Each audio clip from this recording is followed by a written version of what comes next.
Chaque jour, Charles et Carole vous présentent la leçon de l'école du sabbat.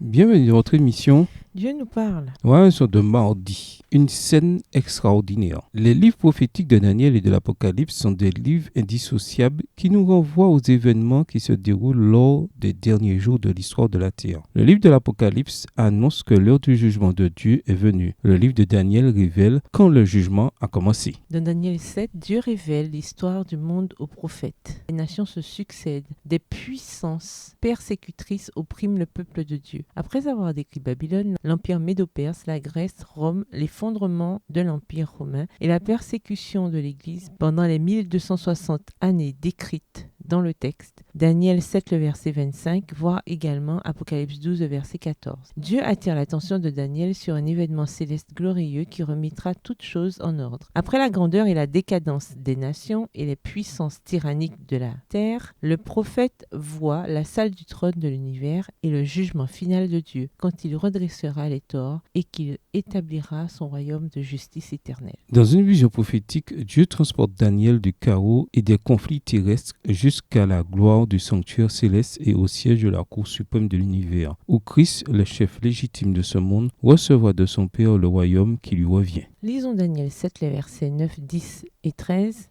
Et décrivez ce que Daniel a vu dans ces versets. Quelle est également la conséquence définitive de ce jugement? Voir Daniel 7, les versets 14, 26 et 27.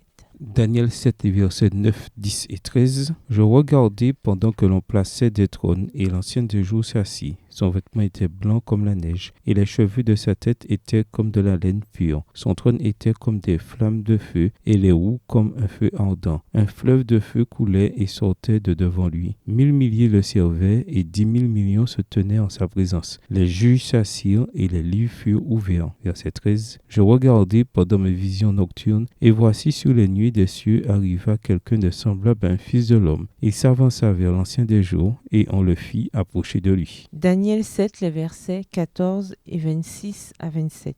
On lui donna la domination, la gloire et le règne, et tous les peuples, les nations et les hommes de toute langue le servirent. Sa domination est une domination éternelle qui ne passera point, et son royaume ne sera jamais détruit. Verset 26. Puis viendra le jugement, et on lui ôtera sa domination, qui sera détruite et anéantie pour toujours. Le règne, la domination et la grandeur de tous les royaumes qui sont sous les cieux seront donnés au peuple des saints du Très-Haut. Son royaume est un règne éternel et tous les dominateurs le serviront et lui obéiront. Le sort de toute l'humanité est décidé dans le tribunal céleste. Le droit prévaut, la vérité triomphe, la justice règne. C'est l'une des scènes les plus extraordinaires, les plus merveilleuses et les plus spectaculaires de toute la Bible. Et la bonne nouvelle, c'est qu'elle se termine très bien pour les fidèles de Dieu, ceux qui sont revêtus de la justice de Christ.